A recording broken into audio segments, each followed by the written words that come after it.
Welcome to a new edition of the Famous Interviews with Joe Dimino. On this episode, we talk with author, poet, and holistic healing practitioner Anastasia Lindsey. She is a timeless soul and author who participates in interdimensional traveling and building beautiful poems that capture the hearts of souls around the world in the most loving and supportive way possible. She has been writing since grade school and has always used empathy, pain, but most importantly, love as her muse to write poems that help heal.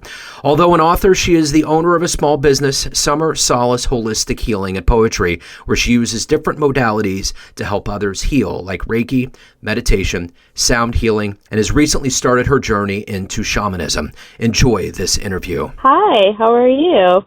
I'm wonderful. How are you today? I'm doing great, thank you.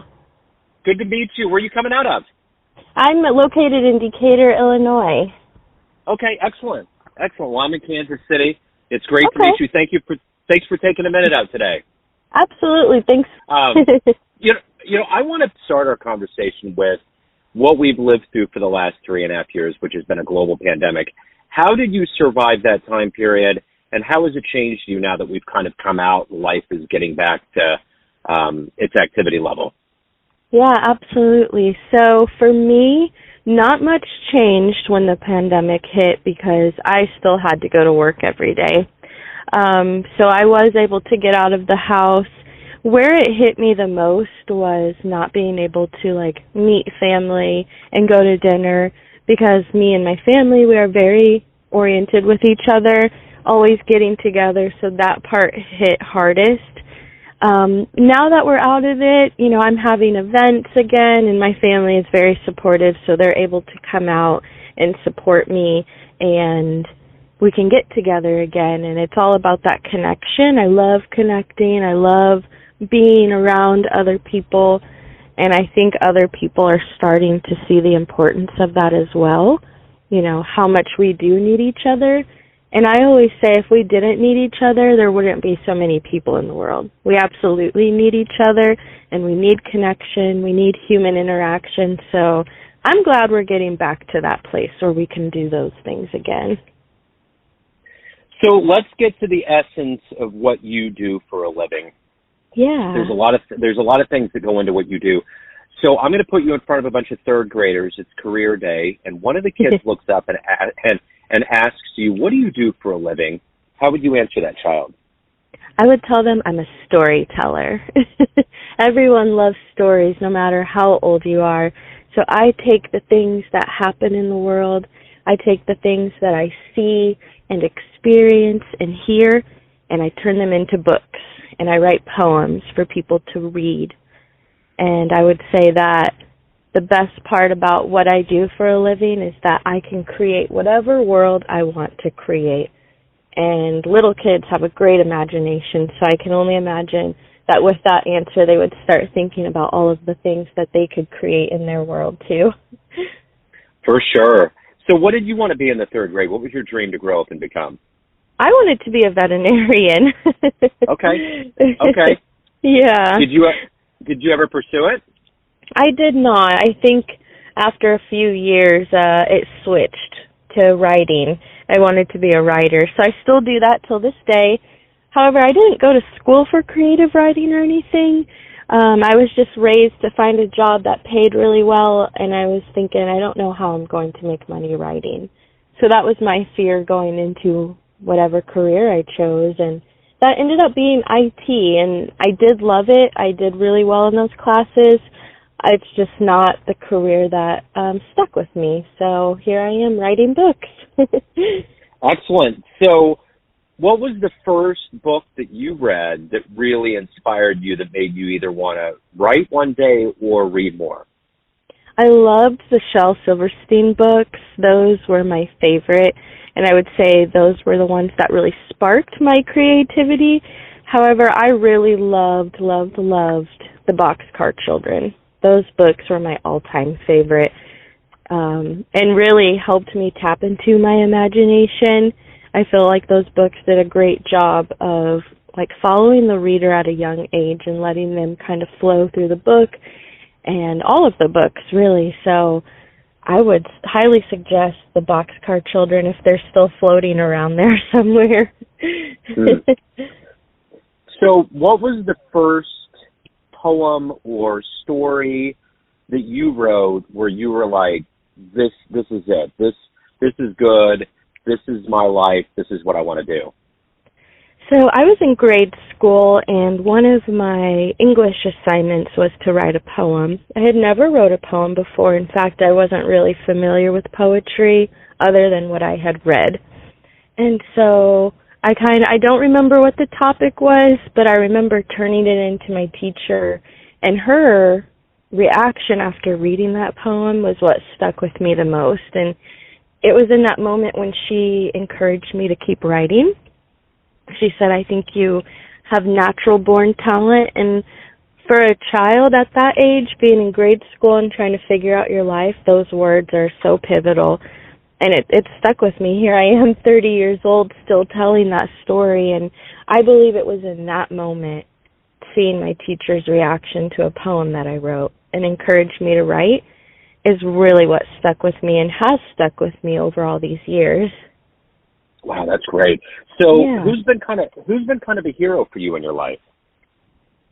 I would say there's been many people in and out. It really goes back to family. They've always been supportive no matter what I chose to do. Even if they didn't understand it or quite get it, they never discouraged me from doing something that I wanted to do.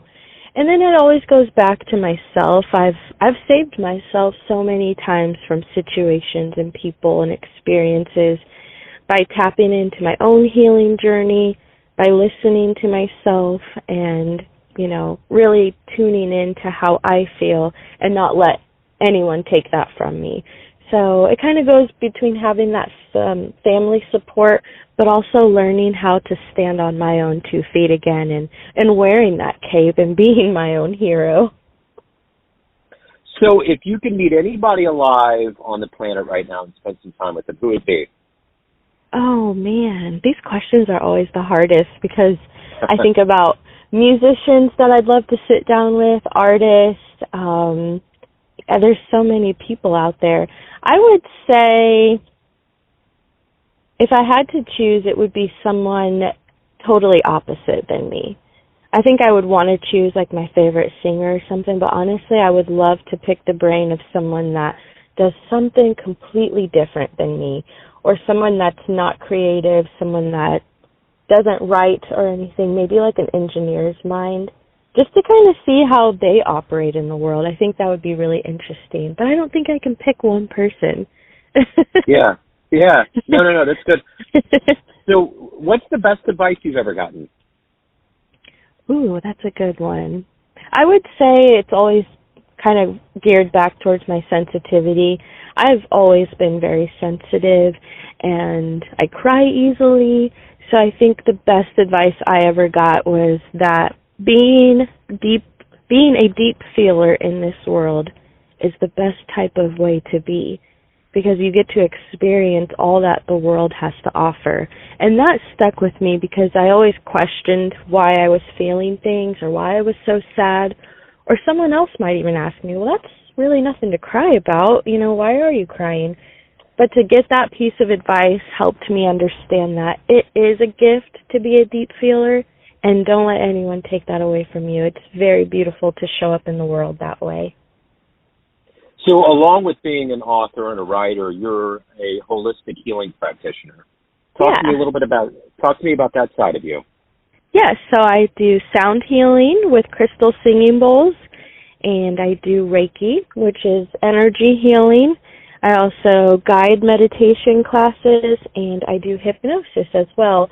And I see clients all over for hypnosis for a very wide range of things that they'd like to work on, whether it's waking up early or being able to sleep better or self-confidence. I mean, if I were to ask anybody, what's something that you would like to improve about yourself? I can help you with hypnosis. So really, there's so many things that I can help people with, but it all boils down to helping them live their best life, whatever that might look like for that individual. So how do each of those disciplines influence each other and enhance each other? How does the writing influence the healing, the holistic healing, and vice versa? How does that work for you? Yeah, so words are very powerful.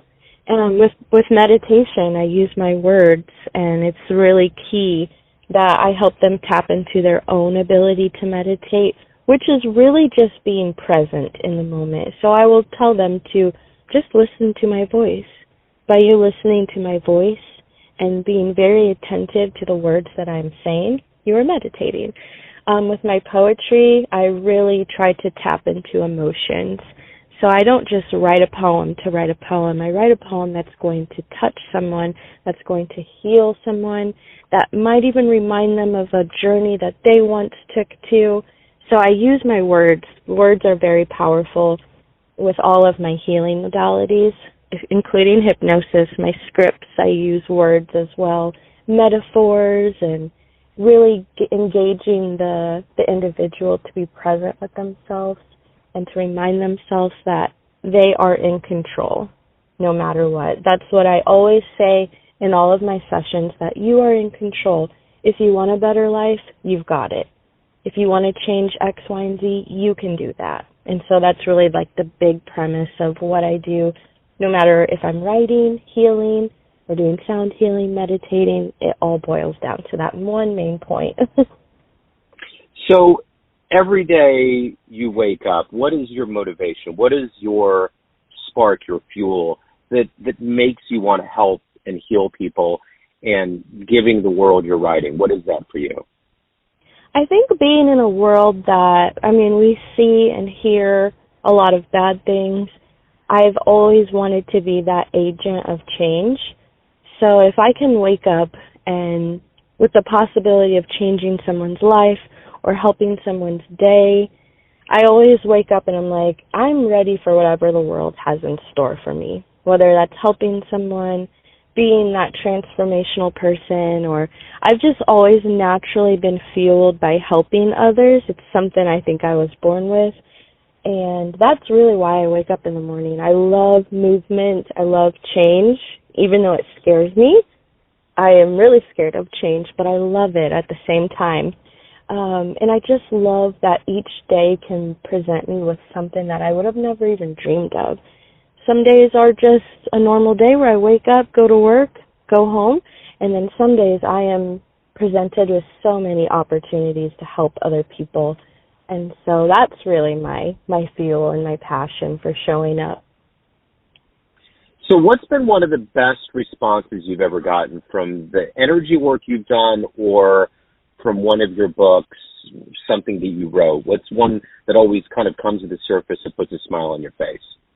Definitely when they tell me that they feel peace. That one hits me the most because I know what it feels like to have moments where I don't feel at peace. And it is very hard to experience that.